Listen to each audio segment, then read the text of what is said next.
Ya. Musailimah ya namanya Musailimah bin Thumamah bin Kabir bin Habib dari Bani Hanifah Al-Hanafi ya. Dan dia mengaku sebagai nabi pada tahun 10 Hijriah. Jadi dia ketemu Nabi sekitar tahun 9 Hijriah yang disebut Amul Wufud ketika Nabi menerima banyak tamu, datanglah dia bersama kaumnya. Situ dia diminta, "Ya Rasulullah, bilang sama Muhammad, kalau udah mati estafetkan kenabian kepadaku." Dan Nabi tidak mau ya. Kemudian dia melakopi dirinya, menggelar dirinya dengan Rahmanul Yamamah, Rahmanul Yamamah.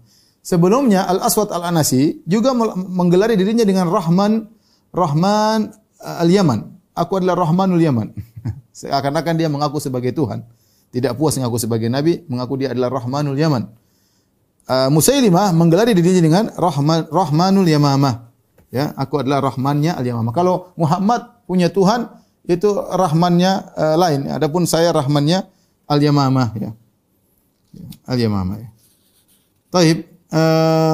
Kemudian Musailimah Al-Kadzdzab, ya, akhirnya Rasulullah SAW meninggal. Ya, kemudian dia semakin parah, kemudian dia semakin besar pengaruhnya. Saya punya pengikut puluhan ribu. Ada yang bilang 40 ribu, 50 ribu, banyak sekali yang Musailimah Al-Kadzdzab ini ya. Kemudian akhirnya Abu Bakar radhiyallahu taala anhu mengirim pasukan untuk menyerang Musailimah Al-Kadzdzab sampai terjadi peperangan yang sangat hebat disebut dengan Ma'rakatul Yamamah. Ini sudah pernah saya ceritakan juga kisahnya dalam pengajian yang lain. Ya, yang di mana peperangan tersebut dipimpin oleh Khalid bin Walid radhiyallahu taala anhu, dan perang tersebut sangat luar biasa karena Musailimah Al-Kadzdzab ini orang yang sangat kuat bertempur dan dia punya pasukan yang sangat berani mati, bahkan mereka mau mati syahid karena membela nabi palsu ya. Sebagaimana para sahabat ingin mati syahid membela Islam, anak buahnya juga ingin mati syahid membela Musailimah Al-Kadzdzab.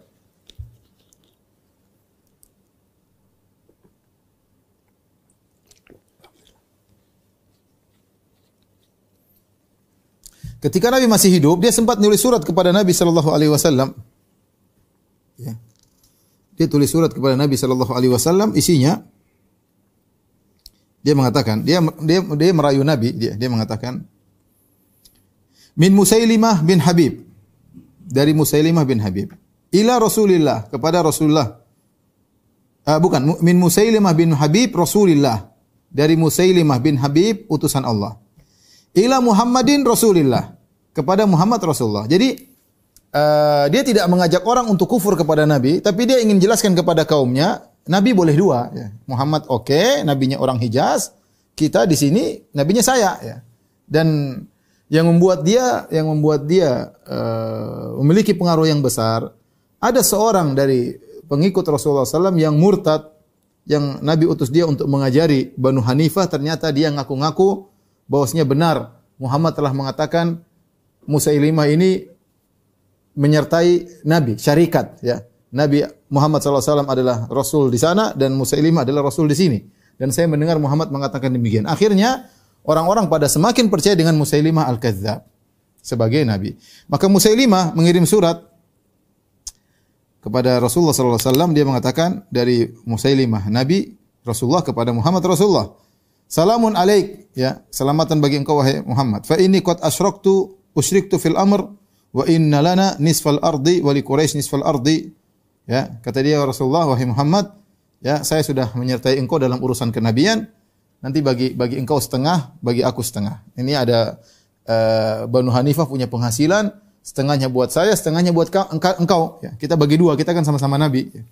Apa kata Nabi sallallahu alaihi wasallam? Ya. Dan dia utus dua orang untuk mengantar surat tersebut kepada Nabi sallallahu alaihi wasallam. Sampailah surat itu kepada Nabi sallallahu alaihi wasallam. Kemudian Nabi baca, kemudian Nabi berkata kepada dua utusan tersebut yang mengantar surat, "Fama taqulani antuma?" Bagaimana menurut kalian berdua tentang surat ini? Maka mereka berdua, utusannya Musailimah berkata, "Naqulu kama qala." Kami meyakini apa yang diyakini oleh Musailimah, ya. Maka Rasulullah SAW berkata, "Amma wallahi, laula anna rusul la tuqtal la darabtu a'naqakuma." Seandainya dalam aturan kenegaraan utusan tidak boleh dibunuh, tentu aku telah menyuruh untuk membunuh kalian berdua. Karena kalian berdua murtad. Kalian berdua murtad, mengaku ada nabi selain aku.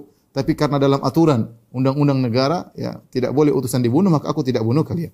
Jadi Rasulullah SAW menulis surat balasan kepada Musailimah. Isinya bismillahirrahmanirrahim min Muhammad Rasulullah ila Musailimah al-Kadzdzab. Salamun ala man ittaba'al huda. Dari Rasulullah kepada Musailimah sang pendusta. Keselamatan bagi orang yang mengikuti petunjuk. Amma ba'du. Fa innal arda lillahi yurithuha may yasha. Sungguhnya bumi adalah milik Allah, bukan milik aku, bukan milik engkau. Ya. Allah memberikan kepada siapa yang Allah kehendaki min ibadihi, dari hamba-hambanya. Wal aqibatu lil muttaqin. Dan kesudahan yang baik hanya untuk orang-orang yang bertakwa, hanya orang-orang yang bertakwa. Kemudian akhirnya Rasulullah SAW meninggal, kemudian Abu Bakar mengirim pasukan dipimpin oleh Khalid bin Walid, ya, menyerang Banu Hanifah dan puluhan ribu, ya, sekitar mungkin dia pasukannya sekitar 50 ribuan. Terjadi perang hebat, banyak sahabat yang meninggal dunia, luar biasa. Sampai akhirnya mereka terjebak, mereka pun masuk dalam hadiqah, suatu kebun, ya, milik semacam benteng milik Musailimah al-Kadzdzab. Sehingga kaum muslimin sulit untuk menembus benteng tersebut. Maka muncullah seorang sahabat namanya Al-Bara' bin Malik radhiyallahu anhu. Karena tidak bisa tembus, Al-Bara' bin Malik mengatakan, "Lemparkan aku agar aku masuk ke dalam benteng tersebut." Ya, dia nekat, ya. Nekat, ya. Jadi ini benteng pintunya enggak bisa terbuka, dia minta lempar agar dia buka dari dalam. Dan ini luar biasa ini. Akhirnya Al-Bara' bin Malik yang mungkin kalau masuk langsung diborong sama mereka, tapi Allah jaga dia. Ketika dia dilempar masuk ke dalam, dia berhasil buka pintu. Setelah dia berhasil buka pintu, akhirnya kaum muslimin menyerang dan akhirnya Musailimah al-Kadzdzab terbunuh oleh seorang Ansari dan juga dibunuh oleh Wahsy. Wahsy yang pernah membunuh Hamzah bin Abdul Muttalib. Dia ambil tombak yang pernah dia bunuh Hamzah.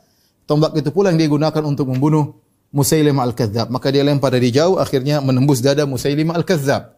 Apa kata Wahsy? La in ana qataltuhu laqad qataltu khairan nas wa syarran nas. Kalau saya yang berhasil membunuh Musailimah al-Kadzdzab, sungguh aku telah membunuh orang terbaik yaitu Hamzah dan aku telah membunuh orang terburuk yaitu Musailimah al-Kadzdzab. Maka tewaslah Musailimah al-Kadzdzab, ya, di zaman Abu Bakar radhiyallahu anhu.